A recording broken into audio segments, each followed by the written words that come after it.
ಶ್ರೀ ಗುರುಭ್ಯೋ ನಮಃ.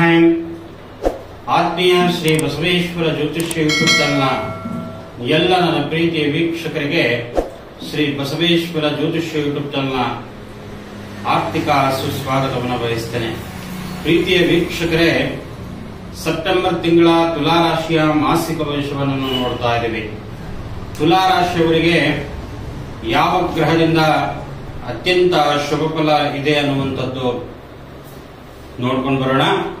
ಮೊದಲನೇದಾಗಿ ಸ್ವರ್ಣಗೌರಿ ಹಬ್ಬ ಬರ್ತಾ ಇದೆ. 6ನೇ ತಾರೀಕು, 7ನೇ ತಾರೀಕು ಶ್ರೀ ವರಸಿದ್ಧಿ ವಿನಾಯಕನ ಹಬ್ಬ ಬರ್ತಾ ಇದೆ.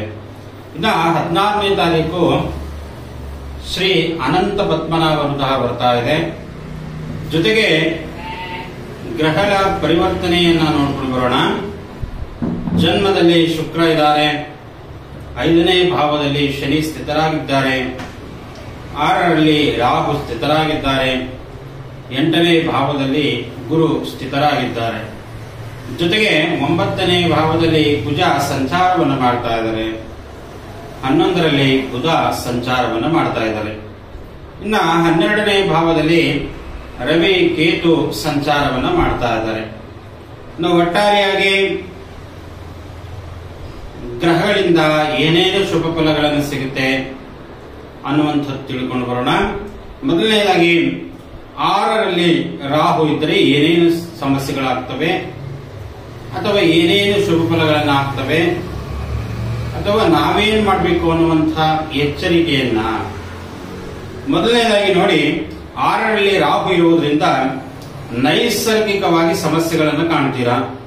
ಜೊತೆಗೆ ರೋಗ ಭಯ, ರೋಗ ಉಲ್ಬಣ ಆಗುವಂಥದ್ದು ಅಥವಾ ವ್ಯಾವಹಾರಿಕವಾಗಿ ಮೋಸ ಹೋಗುವಂಥದ್ದು ಅಥವಾ ರಕ್ತದ ಒತ್ತಡದಿಂದ ಸಮಸ್ಯೆಯನ್ನು ಕಾಣುವಂಥದ್ದು ಅಥವಾ ಮಂಡಿ ನೋವಿನ ಸಮಸ್ಯೆಯನ್ನು ಕಾಣುವಂಥದ್ದು, ಹೀಗೆ ಬೆನ್ನು ನೋವು ಅಥವಾ ಬ್ರೈನಿಗೆ ಸಂಬಂಧಪಟ್ಟಿರ್ತಕ್ಕಂತಹ ಕಾಯಿಲೆಗಳನ್ನು ನಿಮ್ಮನ್ನ ಕಾಡಬಹುದು.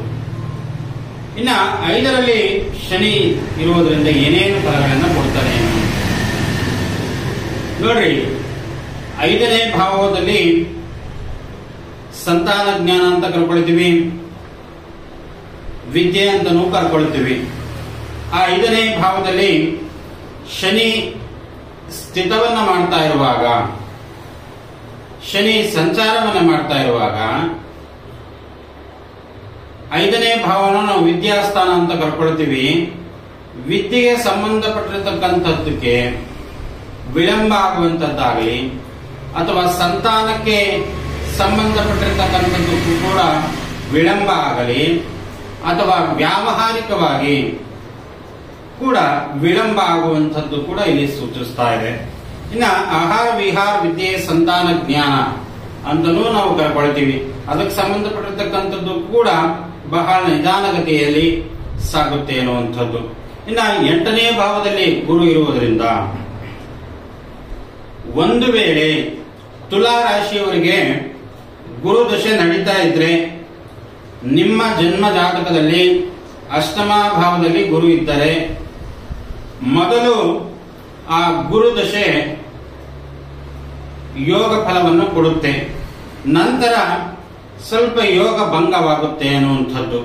ಏಕೆಂತಂದ್ರೆ ಇಲ್ಲಿ ಕುಜನೇನಾದರೂ ತಾತ್ಕಾಲಿಕವಾಗಿ ನಿಮ್ಮ ಜನ್ಮ ಜಾತಕದಲ್ಲಿ ಕುಜನೇನಾದರೂ ತಾತ್ಕಾಲಿಕವಾಗಿ ಮಿತ್ರನಾಗಿದ್ದರೆ ಅಲ್ಲಿ ಸಾಮಾನ್ಯವಾಗಿ ನಿಮಗೆ ಫಲವನ್ನು ಕೊಡುವಂಥದ್ದು ಗುರು ಮಾಡ್ತಾನೆ ಅನ್ನುವಂಥದ್ದು.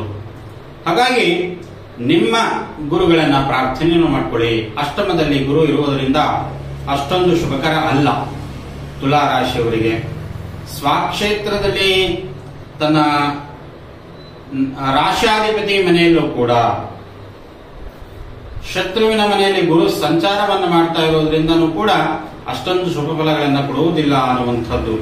ಇನ್ನ 9ಮ ಭಾವದಲ್ಲಿ ಕುಜ ಇದ್ದರೆ, ನಿಮ್ಮ ಜನ್ಮ ಜಾತಕದಲ್ಲಿ ಏನಾದರೂ 9ನೇ ಭಾವದಲ್ಲಿ ಕುಜನೇನಾದರೂ ಇದ್ದರೆ ಯೋಗ ಫಲವೇನು ಕೊಡುತ್ತೆ.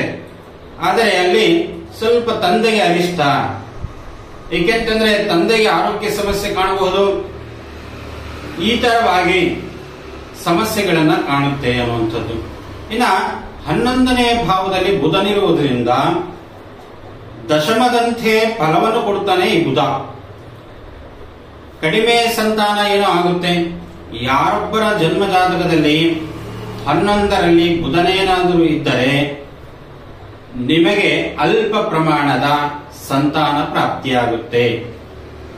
ಆದ್ರಿಂದ ಇಲ್ಲಿ ಅಧಿಕವಾಗಿ ನಮಗೆ 1ರ ಮೇಲ್ಪಟ್ಟು ಸಂತಾನ ಬೇಕು ಅನ್ನುವಂಥವ್ರು ಗುರುದಶೆಯಲ್ಲಿ, ಗುರುಭಕ್ತಿಯಲ್ಲಿ ಗುರು ಶಾಂತಿಯನ್ನ ಮಾಡಿಸಿ ಅಥವಾ ರಾಹು ಶಾಂತಿಯನ್ನ ಮಾಡಿಸಿ ತುಂಬಾ ಉತ್ತಮ ಫಲವನ್ನ ತಾವು ಕಾಣ್ತೀರಾ ಅಂತ. ಇನ್ನ 12ನೇ ಭಾವದಲ್ಲಿ ಸೂರ್ಯನಿರುವುದರಿಂದ, ಸೂರ್ಯ ಸಂಚಾರವನ್ನ ಮಾಡ್ತಾ ಇರೋದ್ರಿಂದ ಯೋಗ ಫಲವೇನೋ ಉಂಟಾಗುವುದಿಲ್ಲ ಅಂತ. ನೀವು ಏನೇ ಯೋಗಗಳು ಇದ್ರೂ ಕೂಡ ಆ ಫಲವನ್ನ ಇನ್ನೇನು ಅಂತಿಮ ಘಟ್ಟಕ್ಕೆ ನೀವು ಬರ್ತೀರಾ, ಆ ಅಂತಿಮ ಘಟ್ಟಕ್ಕೆ ಬಂದಾಗ ಫೇಲ್ ಆಗುವಂಥದ್ದು.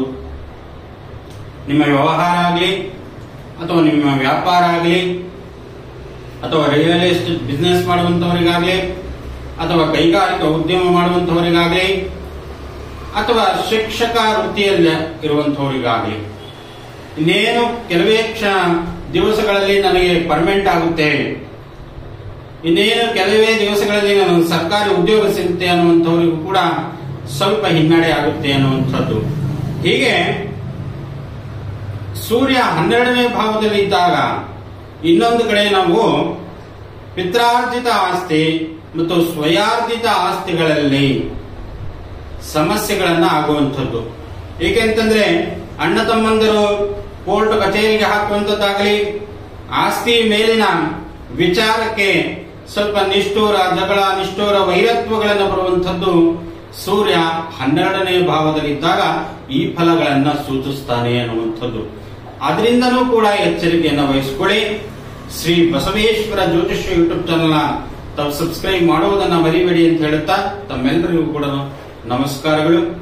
ಸರ್ವೇ ಜನ ಸುಖಿನೋ ಭವಂತು, ಲೋಕ ಸಮಸ್ತ ಸುಖಿನೋ ಭವಂತು.